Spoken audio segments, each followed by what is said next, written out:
Welcome! In today's guide, you'll learn the fastest and easiest way to report a contact on WhatsApp, updated for 2025.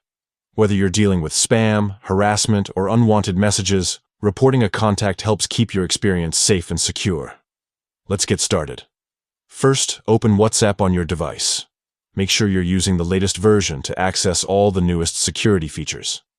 Next, look to the top right corner of your screen and tap the search icon. This magnifying glass lets you quickly find any contact in your WhatsApp list. Now, type the name of the contact you want to report. As you type, WhatsApp will show you matching results. When you see the right contact, tap on their name to open the chat. Once inside the chat, tap on the contact's name at the very top of the screen. This will take you to their profile page, where you can see their details and media shared between you. Scroll down to the bottom of the profile page. Here, you'll see the option to report, followed by the contact's name. Tap on this option. A confirmation prompt will appear, asking if you're sure you want to report this contact. WhatsApp may also give you the choice to block the contact at the same time. If you want to stop all future messages from them, choose to report and block.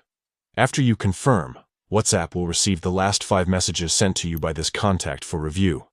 Don't worry, your entire chat history stays private. The reported contact won't be notified that you've reported them, so your action remains confidential. And that's it. You've successfully reported a contact on WhatsApp. This simple process helps keep your conversation safe and enjoyable. If you ever feel uncomfortable or receive unwanted messages, don't hesitate to use this feature. Thanks for watching, and stay safe online.